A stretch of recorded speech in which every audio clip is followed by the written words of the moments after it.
જય શ્રી કૃષ્ણ, નમસ્કાર, પ્રણામ, સ્વાગત છે મિત્રો તમારું આપણી સૌની યુટ્યુબ ચેનલમાં। મિત્રો, આપણી આજની કહાની છે માણસાઈના દીવા। તો મિત્રો, આ કહાની એક પારિવારિક કહાની છે, તેમજ નાના મોટા તમામ લોકોને ખૂબ જ સમજવા લાયક અને વિચારવા લાયક કહાની બનવાની છે। તો મારી તમને વિનંતી છે કે આ કહાનીને અંત સુધી ધ્યાનથી સાંભળજો, અને જો કહાની પસંદ આવે તો વિડીયોને લાઈક કરીને વધુમાં વધુ શેર પણ કરજો। તેમજ તમે આવી કેટલીક અવનવી કહાની સાંભળવા માંગતા હોય અને હજુ સુધી આ ચેનલને સબસ્ક્રાઇબ ન કરી હોય તો અત્યારે જ આ ચેનલને સબસ્ક્રાઇબ કરી લેજો, જેથી આવનારા નવા વિડીયોની માહિતી તમારા સુધી સૌથી પહેલા પહોંચે। અને સાચી શ્રદ્ધાથી હર હર મહાદેવ લખી દેજો, જેથી ભગવાન ભોલેનાથની કૃપા હંમેશા આપણા સૌ પર બની રહે। તો ચાલો મિત્રો, શરૂ કરીએ આજની કહાની। સરલા, ઝટ કંઈક ખાવાનું આપને, મને ખૂબ જ ભૂખ લાગી છે, એમ અરુણભાઈ બોલ્યા। ત્યારે સરલાબેન રસોડામાં જતા અને પોતાના પતિનો સાદ સાંભળીને તેની આંખોમાં જળજળિયા આવી ગયા, અને તે મનોમન કહેવા લાગ્યા કે હે ભગવાન, અમારા કેટલાય ખરાબ દિવસો આવી ગયા છે કે આજે અમારા ઘરમાં ખાવા માટે કશું નથી। ત્યારે તેઓ આ બધા જ વિચારોને મગજમાંથી ખંખેરીને ઝટ લઈને ઊભા થઈ ગયા અને ઘરમાં જે 4-5 ડબ્બા પડ્યા હતા તે ખોલીને જોયું કે કંઈક મળી જાય તો મારા પતિના પેટની આગ ઓલવાઈ જાય। ત્યાં જ તેની નજર પાણિયાના પર પડેલા એક 5 રૂપિયાના સિક્કા પર ગઈ, અને ત્યારે તેની આંખોમાં ચમક આવી ગઈ। પછી તેમણે ઝટ લઈને તે 5 રૂપિયાનો સિક્કો ઉઠાવ્યો અને થેલી લઈને દરવાજાની બહાર નીકળ્યા તો જાણે એ રીતે કે તેના હાથમાં સોની નોટ આવી ગઈ હોય। તરત જ તેઓને વિચાર આવ્યો કે આટલી મોંઘવારીમાં 5 રૂપિયામાં તો શું આવશે, અને વળી પાછી તેમના ચહેરા પર નિરાશાની વર્તવા લાગી। એટલી જ વારમાં એક બીજો વિચાર તેમના મગજમાં આવ્યો, અને તે પાછા પગે ઘરમાં આવ્યા અને ભગવાનના ગોખલામાં પડેલી પિત્તળની દેવી લીધી અને મંદિરના દેવ સામે જોયું, અને તે દેવીને ધીરેથી થેલીમાં મૂકી દીધી, અને તે આવ્યા હતા તેની કરતા વધારે તેજથી બહાર નીકળ્યા। ત્યારે અરુણભાઈ તો તેને જોતા જ રહ્યા। તેમના મોહલ્લા ને નાકે જે એક વાસણ વાળો હતો તેનું નામ મોહનભાઈ હતું। ત્યારે ત્યાં પહોંચતા જ સરલાબેન બોલ્યા કે લ્યો મોહનભાઈ, આ લઈ અને જેટલા રૂપિયા આવતા હોય એટલા આપો। ત્યારે મોહનભાઈ બોલ્યા, સરલાબેન, તમે તો ધીરે ધીરે કરતા ઘરની બધી જ સામગ્રી કાઢી નાખી, આમ કેટલા દિવસ ચાલશે, અને હવે તો આ ભગવાનની દેવી પણ। ત્યારે એક ઊંડો શ્વાસ લઈને સરલાબેન બોલ્યા, ભાઈ, તેણે જ અમને આ દિવસો દેખાડ્યા છે, તો હવે મારે શું કરવાનું? અત્યારે તો મને ભગવાન આગળ દીવો પ્રગટાવતા કરતા મારા પતિના પેટમાં કંઈક નાખવું તે વધારે યોગ્ય લાગે છે, અને સ્ત્રી તો હંમેશા માણસાઈના દીવા પ્રગટાવતી હોય છે, મંદિર આગળ દીવો પ્રગટાવે એ તો એક પ્રતીક છે। પછી મોહનભાઈએ તેને દીવીને ધારીને જોઈ અને પછી કહ્યું કે બેન, આ તો ખૂબ જ એન્ટિક પીસ છે, રાજા મહારાજોના વખતની મહોર પણ મારેલી છે, આના તો ઘણા બધા રૂપિયા આવશે, પરંતુ મારે તેની તપાસ કરાવવી પડશે। તમે એક કામ કરો, હમણાં 1000 કે 2000 રૂપિયા લઈ જાઓ। ત્યારે મોહનભાઈ સરલા બેનને પોતાની બેન માનતા હતા, એટલે દરેક વખતે થોડા રૂપિયા કિંમત કરતા વધુ જ આપતા, અને ત્યારે તે વાતનો થોડો અંદેશો સરલા બેનને પણ હતો, એટલે તેઓ બોલ્યા, શું વાત કરો છો મોહનભાઈ, આવડી દેવીના કંઈ 2000 રૂપિયા થોડા હોય? ત્યારે મોહનભાઈએ કહ્યું કે સાચું કહું છો બેન, એમ કહીને તેમણે 1000 રૂપિયા સરલાબેનના હાથમાં પકડાવી દીધા। ત્યારે સરલાબેન તો રાજી થઈ ગયા, અને તેમણે મોહનભાઈ પાસેથી રૂપિયા લીધા, અને તેમણે ઘણા દિવસે 1000 રૂપિયા જોયા હતા। તેવો આનંદ તેના મોઢા પર સ્પષ્ટ દેખાઈ રહ્યો હતો। પછી તેમણે તેમાંથી 100 રૂપિયાની નોટ હાથમાં લીધી અને બાકીના 900 રૂપિયા સાચવીને નાનકડા પર્સમાં રાખી દીધા, અને મનોમન વિચારવા લાગ્યા કે ચાલો 10 દિવસની શાંતિ ગમે તેમ કરીને 100 રૂપિયામાં ચલાવવાનું છે। પછી આવતા મહિને તો એમને દવાખાને દેખાડવું પણ પડશે.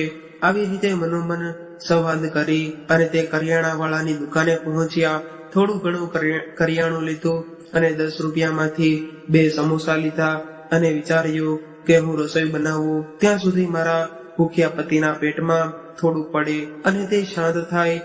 ત્યારે સરલાબેન ઘરમાં આવ્યા અને રસોડામાં જઈ એક ખાડાવાળી પ્લેટમાં 2 સમોસા રાખી અને તાત્કાલિક તેના પતિ સામે જઈ અને તેને સમોસા આપીને બોલ્યા, હવે આ થોડું ખાઈ લ્યો, ત્યાં હું ઝટ રસોઈ બનાવી દઉં. અરુણભાઈ પોતાના ઘરની સ્થિતિ જાણતા ન હતા. એવું ન હતું, પણ તે ભૂખ લાગે ત્યારે તે કોઈના કંટ્રોલમાં ન રહે અને મનમાં જે આવે તે બોલે અને જેમ આવે તેમ કરે. ત્યારે તેમના પેટમાં સમોસા પડતા જ તે શાંત થયા અને બોલવા લાગ્યા, સરલા, આ બધી સ્થિતિ માટે હું જ જવાબદાર છું. તો મને એક ઝેરની પડીકી લાવી અને મને આપી દે, એટલે તું પણ છૂટી અને હું પણ આવું જીવન જીવવામાંથી છૂટો. ત્યારે સરલાબેને રસોડામાંથી બહાર આવ્યા અને પોતાના પતિના મોઢા પર હાથ રાખતા બોલ્યા, ખબરદાર, જો હવે પછી ક્યારે આવું બોલ્યા છો તો તમે છો તો હું જ છું, એટલું યાદ રાખજો. અને માણસ માત્ર ભૂલને પાત્ર અને આપણા સંજોગો કંઈ દરરોજ એક સરખા રહેવાના નથી. આજે આવું છે તો કાલે તમારે થોડીક હિંમત અને ધીરજની જરૂર છે, સમજ્યા? અને મને મારા ઠાકોરજી પણ પર પૂર્ણ ભરોસો છે કે થોડા જ દિવસો છે, પછી તો બધું સરખું થઈ જશે. અને હવે થોડી વાર શાંતિથી બેસો અને એવું હોય તો એકાદ વાર હનુમાન ચાલીસાના પાઠ કરો, ભજન ગાઓ, જે કંઈ ગમે તેવું કરો તે કરો, પણ મને રસોઈ બનાવવા દો, નહીં તો પાછા તમે ભૂખ્યા થઈ જશો અને ખાવું ખાવું કરવા લાગશો. ત્યારે સરલાબેન એમ મીઠો છણકો કરી અને રસોડામાં ગયા. રસોડામાં જઈ પ્રાઇમસ પેટાવ્યો, દાળ ચોખા ધોઈ અને ખીચડીનું આંધણ મૂકી અને પ્રાઇમસ પર થોડી ખીચડી ચડવા મૂકી દીધી. ખીચડી થાય ત્યાં સુધીમાં થોડું શાક સુધાર્યું અને પછી શાક પણ વઘારી લીધું. પછી તેઓ ભગવાનના ગોખલામાં દીવો કરવા લાગ્યા અને જોયું તો દીવી તો વેચાઈ ગઈ હતી. એટલે તે જટ રસોડામાં ગયા અને એક તૂટેલી ચમચી લઈ આવ્યા અને તેમાં દીવો કર્યો અને ઠાકોરજીના ચરણમાં મૂકીને તે બોલ્યા, હે મારા વાલા, તું કર એ બધું સાચું. એટલું કહીને તેઓ બોલ્યા, જય દ્વારકેશ. એટલે ત્યારે બહારથી અરુણભાઈ પણ જય દ્વારકેશ એમ બોલ્યા અને રસોડામાં જઈને જોયું તો શાક ચડી ગયું હતું અને બંને વસ્તુ તૈયાર થઈ ગઈ હતી. એટલે રસોડામાંથી જ તેમણે સાથ પાડ્યો, તમને કહું છું જમી લેવું છે ને હવે? ત્યારે અરુણભાઈએ હા પાડી. એટલે સરલાબેન 2 ધોવાયેલી થાળી અને વાટકા લઈ બહાર બેઠકના રૂમમાં આવી ગયા અને બંને જણાએ જમી લીધું. સરલા બહેન જમ્યા પછી દવા લઈ આવ્યા અને પોતાના પતિને પાણીનો ગ્લાસ અને દવા આપતા બોલ્યા કે આ અત્યારની દવા લઈ લ્યો, પછી હું અંદર જઈ અને રસોડું આટો પી લઉં. અને સરલાબેન રસોડામાં ગયા અને જે થોડા ઘણા ઠામ હતા તે ઘસતા ઘસતા તેમણે પાછી પોતાની અતીત યાદ આવવા લાગી. અને ત્યારે વધુ નિરાશાના ભાવ ઘેરાઈને તે પહેલા જ નરસિંહને યાદ કરીને કહેવા લાગ્યા કે હે ઠાકોરજી, મને હિંમત અને સહન શક્તિ આપજો. તારા પર મને ભરોસો છે કે સૌ સાસરવાના થઈ જશે અને ત્યાં સુધી તમ અમારી ધીરજ વધારજો. રહે જે પછી બહાર બેઠકના રૂમમાં આવ્યા અને પતિ પત્નીએ કેટલાય દિવસે સાથે આજે થોડી હસી ખુશીથી વાત કરી અને સરલાબેને પેલી દીવીની વાત જાણી જોઈને તેના પતિને કરી નહીં, કારણ કે તે તેને ઉદાસ કરવા નહોતા માંગતા. ત્યારે અરુણભાઈને તો 24 કલાક આ લોખંડના પલંગમાં પડ્યા જ રહેવાનું હતું, કારણ કે તેની પાસે કોઈ બીજો ઉપાય જ હતો નહીં. એક એક્સિડન્ટમાં તેના બંને પગ કપાઈ ગયા હતા અને કોઈ કાળે પગ બચી શકે તેમ ન હતા. એટલે આ રીતે પલંગમાં જ રહેવું પડતું અને પછી જ તેઓની આ હાલત થઈ હતી. અને તરુણભાઈના મગજ પર તો તે એટલી બધી ભયંકર અસર થઈ ગઈ હતી કે દિવસેથી તે નિરાંતે સૂઈ પણ નહોતા શકતા.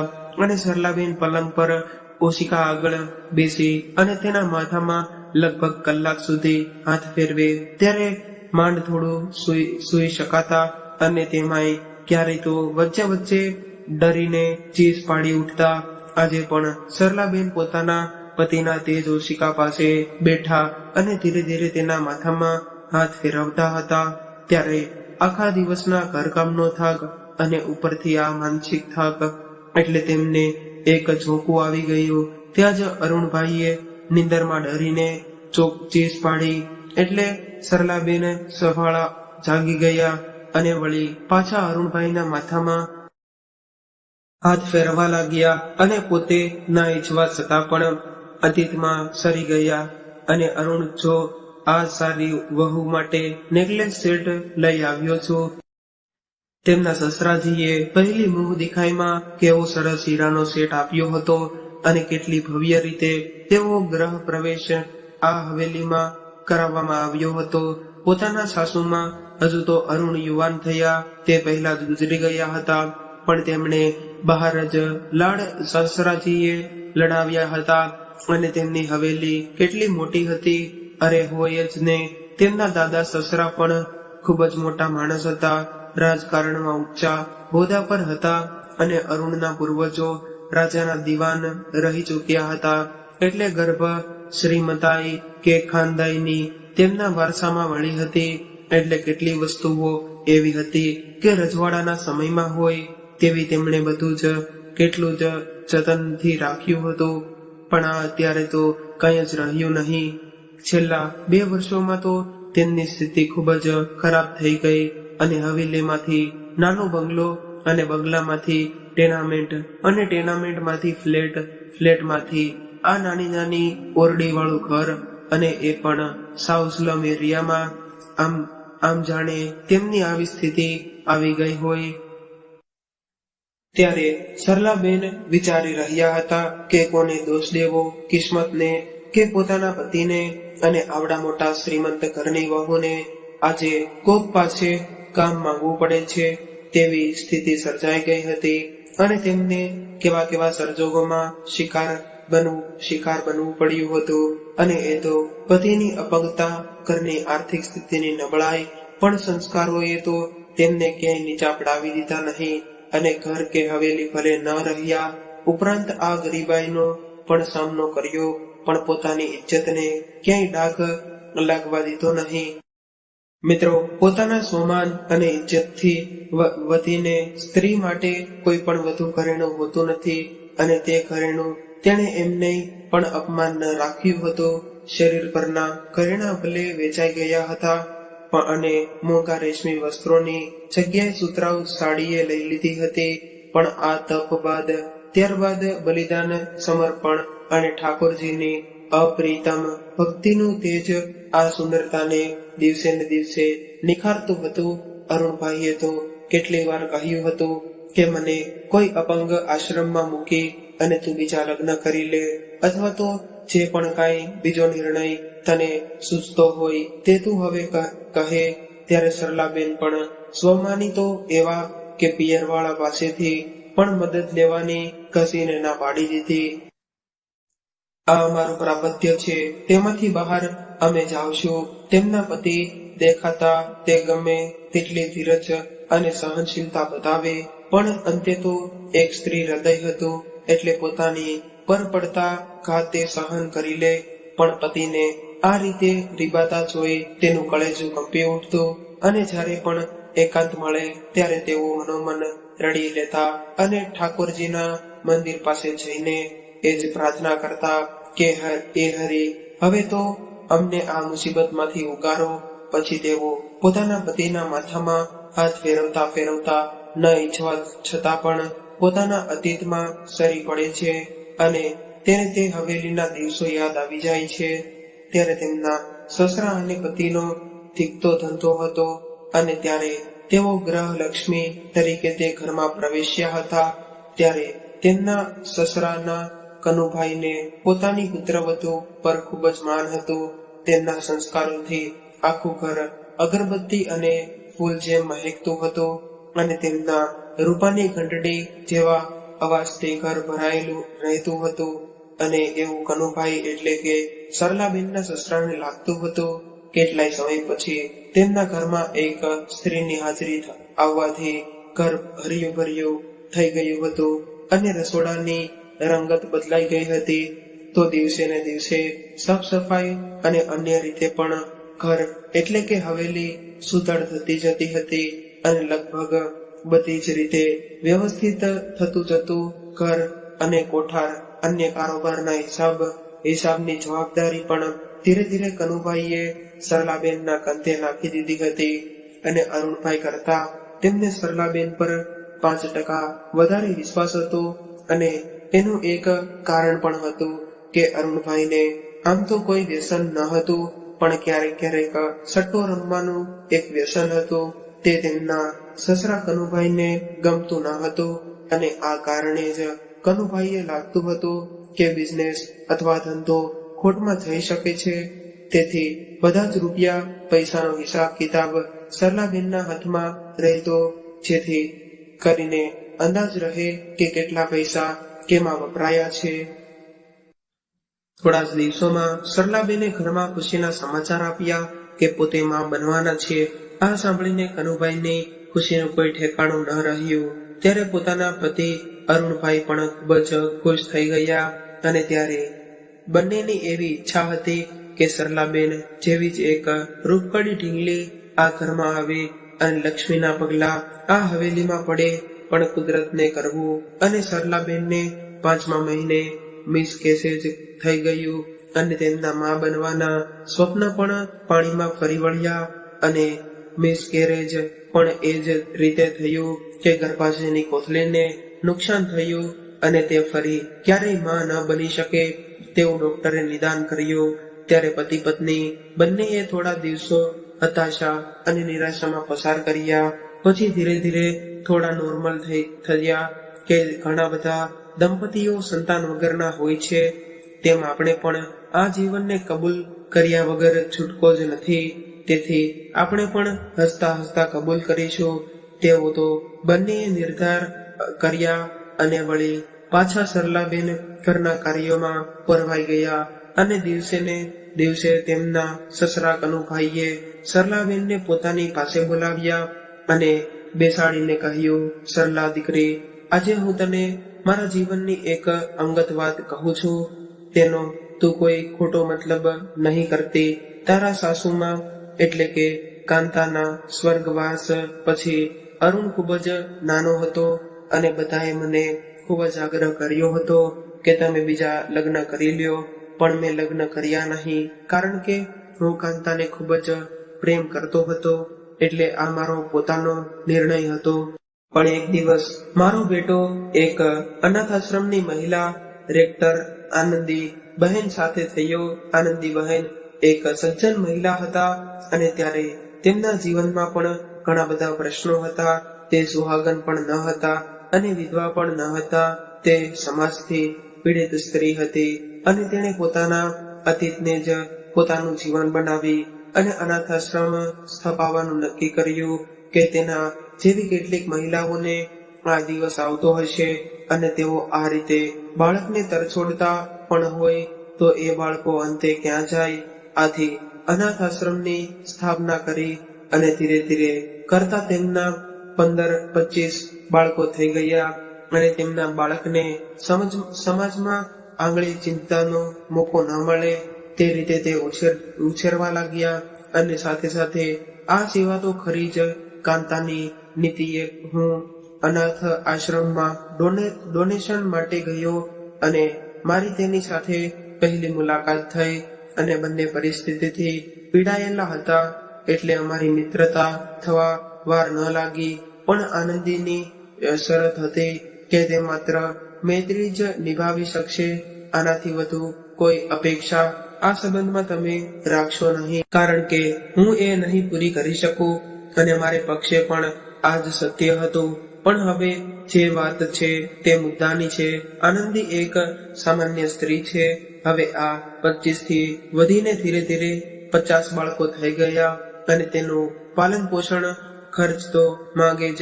એટલે એ એવો નિર્ણય કર્યો કે આપણી આ જે જાયદાદ છે તેમાંથી 50% મિલકત હું અનાથ આશ્રમ માટે એક ટ્રસ્ટ નિમિત્તે અને તેમાં મૂકી દઉં. અને મેં તે નિર્ણય લીધો.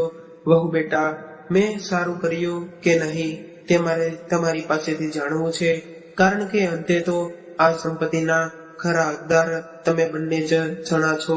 અને ત્યારે સરલાબેન બોલ્યા, અરે બાપુજી, શું વાત કરો છો? એમાં એવું કંઈ હોતું હશે? અને આ મિલકત પણ સૌથી પહેલા હક તમારો છે, એટલે તેવો નિર્ણય તમે જે પણ કર્યો તે અમારા માથા પર અમને આમે આ હવેલીને હવે કુળ દીપકનો મળવાનો નથી. તો પછી ભલે તે આ રીતે વપરાય અને એ સારું જ કાર્ય છે. અનાથ બાળકોના ઉછેરથી મોટું પુણ્યનું કાર્ય બીજું કોઈ હશે નહીં. અને ઈશ્વરે આપણને તે બાળકની મદદ કરવાનો મોકો આપ્યો છે, તે આપણે ગુમાવવું ન જોઈએ. અને કોને ખબર, એ બાળકોના નસીબનું જ આપણે કમાઈ હોઈએ છીએ. ત્યારે કનુભાઈએ તરત જ વહુને કહ્યું, વાહ વહુ બેટા, મને તમારી પાસેથી આવો જ જવાબની આશા હતી.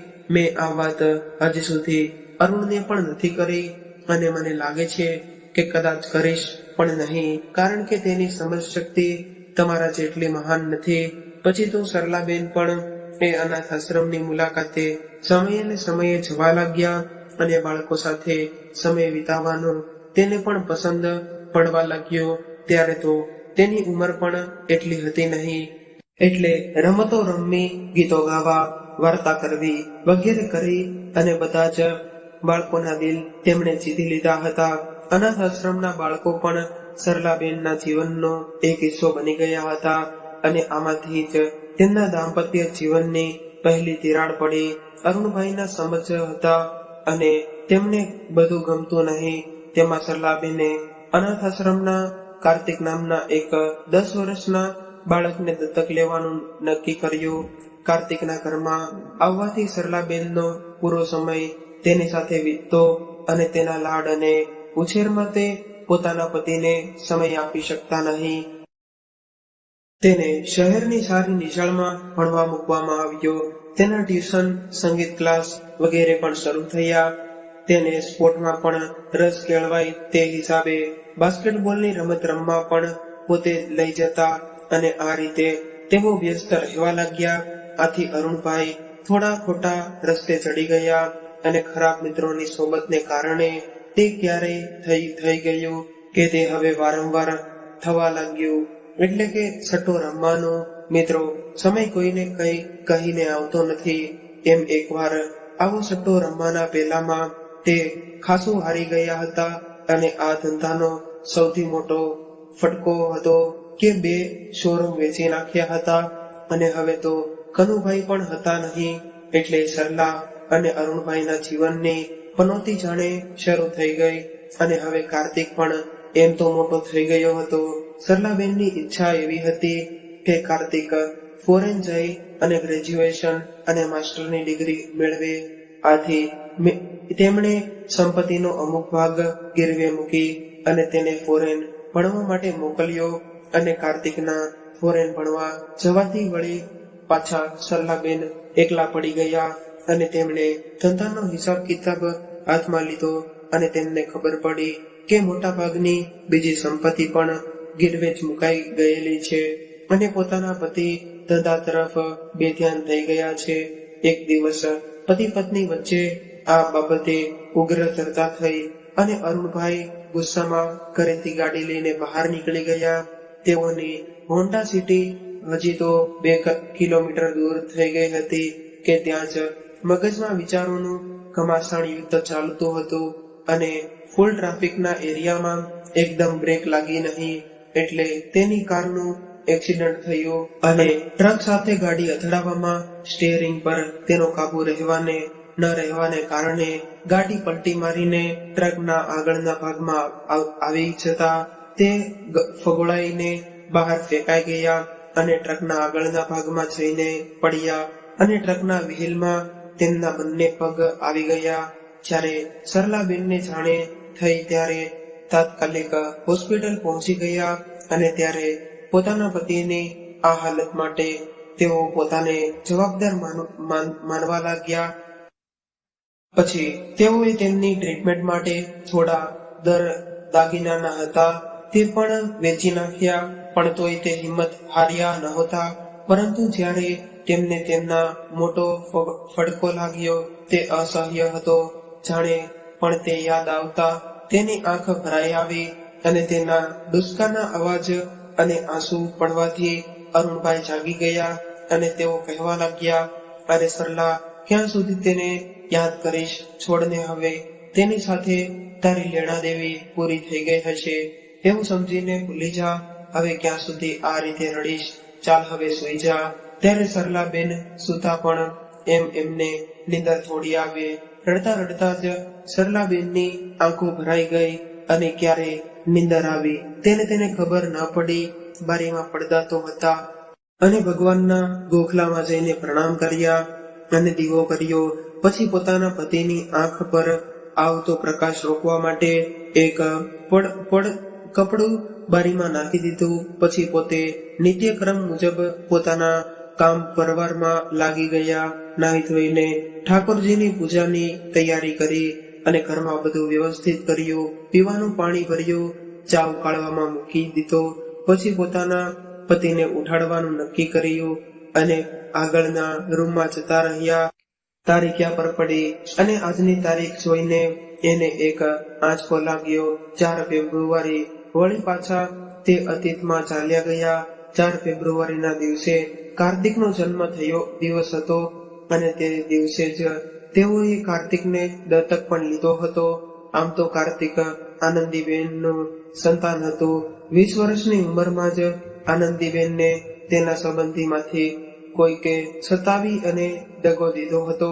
આનંદી બહેનને કનુભાઈના પરિવાર પર પૂર્ણ ભરોસો હતો, એટલે તેને સરલાબેનને પોતાનું સંતાન દત્તક લેવાની અનુમતિ આપી હતી. પણ અહીં બંનેમાં ખોટી સાબિતી થઈ. બંનેની પરવરિશમાં કંઈક ખામી રહી ગઈ હતી કે કાર્તિક ફોરેન જઈ અને બદલાઈ ગયો, અથવા તો તેમના મનમાં ચોર પહેલેથી જ હતો. પણ આટલું સારું ઘર અને ફોરેન જઈને ભણવાનું કદાચ તેના અનાથાશ્રમમાં રહેવાથી સંભવ બનવાનું ન હતું, અથવા તો આનંદી બહેન અને કનુભાઈના મૈત્રીના પવિત્ર સંબંધને તેનું બાળ માણસ સમજી શક્યું ન હતું. કારણ કે ગમે તે હોય પણ તેણે અરુણભાઈના એક્સિડન્ટ પછી તે ફોરેનથી MBA થઈને આવી ગયો હતો. ત્યારબાદ પાવર ઓફ એન્ટની તેને મળી જતા આ ભલા ભોળા દંપતીની બધી જ સંપત્તિ પોતાને નામે કરી લીધી અને તે પણ મીઠું મીઠું બોલીને ધંધામાં નુકસાન ગયું વગેરે કહીને એક તો ઈરાદો ખરાબ અને એમાં પાછું જુવાનીનું જોર પૈસા હાથમાં આવતા પિતાના લક્ષણો બહાર આવવા લાગ્યા અને ખરાબ આદતોના સકંજામાં ફસાઈ ગયો. અને જે હાથની આંગળી પકડીને તેને સરલાબેન અને અરુણભાઈ પોતાની હવેલીમાં લઈને આવ્યા હતા તે જ હાથીને ઘર બહાર કરતા તેને સંકોચ ન થયો. અને સંપત્તિનું તો શું, એક તો એ આવડતમાં ખોટ અને ખરાબ આદત, એટલે ધીરે ધીરે પૈસા જવા લાગ્યા અને એ તો સરલાબેનની દૂરદર્શિતા કામ આવી અને પોતાને નામે જે થોડા રૂપિયા હતા અને દાગીના હતા તેમાંથી આ નાનકડું એવું ઘર નસીબ થયું. અને અપંગ પતિને લઈને તે અહીં આવી ગયા અને બીજી બધી જગ્યાએ કામ કરવાનો ઘણા પ્રયત્નો કર્યા, પણ દરેક જગ્યાએ કોઈકને કારણથી છોડવું પડ્યું. અને અંતે તેમણે અથાણા અને પાપડનો ગૃહ ઉદ્યોગ કરતી સ્ત્રીઓ સાથે કામ કરવા જવા માંડ્યા અને તેમાંથી થોડા ઘણા રૂપિયા મળતા તો થોડું ભરત કામ કે અન્ય કામ પણ ક્યારેક કરી લેતા. આમ ને આમ દવા અને થોડો ઘણો ખાવા પીવાનો જુગાડ કરી થઈ જતો. પણ દરેક સંજોગો સરખા નથી હોતા, એટલે ધીરે ધીરે કરતા ઘરની બધી વસ્તુઓ વેચાઈ ગઈ. આમ જુઓ તો અહીં ક્યાં કઈ લઈને આવ્યા છતાં પણ કાર્તિક એક છોકરીના ચક્કરમાં આવી ગયો અને તે ઉપરાંત વ્યસન તો હતું જ, એટલે જે ઘરનું હતું તેની લીલામી થઈ ગઈ અને તેમાંથી જે સરલાબેનની વસ્તુ હતી તે તેમને સોંપવામાં આવી હતી. એટલે ખાસ નહીં પણ એન્ટિક વાસણ થોડા જૂના ચાંદીના વાસણો અને ટીપાઈ, સાગના લાકડાનો ચૂલો અને કોતરણી વાળો પલંગ વગેરે પણ આ બધી સામાન્ય વાત હતી. મૂળ વાત તો ત્યાં હતી કે જ્યારે પેલી યુવતીએ કાર્તિક પર બળાત્કારનો આક્ષેપ મૂક્યો અને ત્યારે કાર્તિકને પોતાની ભૂલ સમજાઈ ગઈ, કારણ કે કાર્તિક પાસે હવે ફૂટી કોડી પણ ન હોવાથી તે યુવતી તેનો પીછો છોડવા માંગતી હતી અને સમાજમાં બેઆબરૂ થઈ જતા અંતે કાર્તિકે આત્મહત્યા કરી લીધી. પણ આત્મહત્યા કરતા પહેલા સરલાબેનના નામે તેણે એક પત્ર લખ્યો હતો, જેમાં તેણે લખ્યું હતું કે માં, તું મારી જનેતા નથી, પણ તે મને જનેતા કરતા પણ વધારે પ્રેમ કર્યો છે. જો તારી નજરમાં હજુ પણ મારું કોઈ મૂલ્ય હોય તો આ મમતાનું કોઈ મૂલ્ય હોય તો તું મારા જન્મ દિવસે મને યાદ કરીને કોઈ પણ એક સારું કાર્ય કરજે, જેનાથી આવતે જન્મે મને તારા જેવી માનકપણે જન્મ મળે અને તારી આ મમતાનું ઋણ હું ચૂકવી શકું તેવા સંસ્કાર પણ મને મળે. અને તે દિવસથી સરલાબેને અનાથાશ્રમના બાળકોને નાની મોટી ભેટ આપવા જવાનું નક્કી કર્યું હતું. પણ આજે તેમને કાર્તિકે તેઓને છેતરિયાનું દર્દ પણ હતું. પણ આજે 4 ફેબ્રુઆરીએ તે અનાથાશ્રમના બાળકોને ભેટમાં શું આપશે તે વાતનું દુઃખ અને ઉલઝન હતી. આજે તેઓ આ જ વિચારમાં ગરકાવ હતા. ત્યારે તેમના પતિનો અવાજ સાંભળ્યો, સરલા આજે તો દિવસ આટલો બધો ચડી ગયો અને તે મને ઉઠાડ્યો પણ નહીં, અને આ જોતો કરી કંઈક બળવાની વાસ આવે છે. ત્યારે તેમને યાદ આવ્યું કે તેમણે પ્રાઇમસ પર ચા ઉકળવા મૂકી હતી અને અહીં કર્મવીરની યાદ આવી ગઈ. પછી તે દોડીને રસોડામાં ગયા અને ઝડપથી તેમણે કપડેથી પકડીને તે તપેલી ઉતારી લીધી અને બીજી તપેલીમાં ફરીવાર ચા ઉકાળવા મૂકી અને પોતાના પતિને ધીરજ આપતા કહ્યું, કઈ નથી, એ તો હું આ કબાટમાં જોતી હતી કે તેમાં ચા ભૂલાઈ જ ગઈ. ત્યારે અરુણભાઈ બહારથી બોલ્યા, સરલા, તું શું કામ ને જૂઠું બોલે છે? મને બધી ખબર છે. આજે 4 ફેબ્રુઆરી છે અને તને કોણે યાદ આવી ગયું હશે. ત્યારે સરલાબેન ઘડીક ઉકળતી ચાને જોતા હતા અને ઘડીક પોતાના આ ઉકળતા ભાગ્યને કે આજે તેઓ તેમના એકના એક દીકરાની ઈચ્છા પણ નહીં પૂરી કરી શકે. પછી તેને થયું કે નક્કી મને ઠાકોરજી કોઈ રસ્તો દેખાડશે. એટલે તે પોતાના પતિને ચા આપી અને ભગવાનના ગોખલા પાસે આવ્યા અને કહ્યું કે હે નરસિંહ મહેતા, એ સાચું કહ્યું હતું. ભલું થયું, ભાંગી જંજાળ. એમ મારે પણ હવે આ મમતાના ચક્કરમાંથી બહાર નીકળવું જ પડશે. તારી જ ઈચ્છા નથી કે હું આ સંબંધ નિભાવું નહીં. હું શું કરી શકું?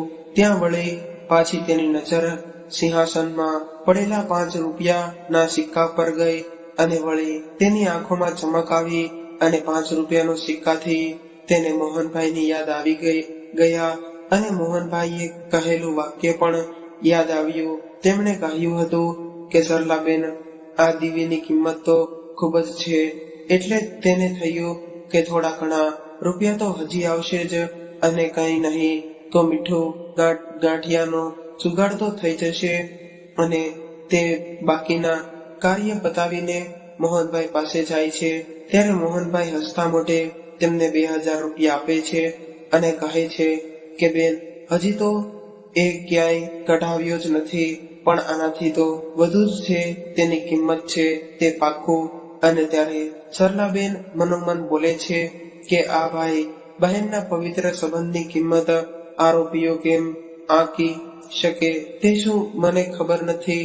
ત્યારે ભાઈ અને બેન બંને આંખોથી જ વાતો કરે છે અને 2000 રૂપિયામાંથી તે અનાથ આશ્રમના બાળકો માટે થોડા નાસ્તો અને નોટબુક, પેન્સિલ વગેરે ખરીદે છે.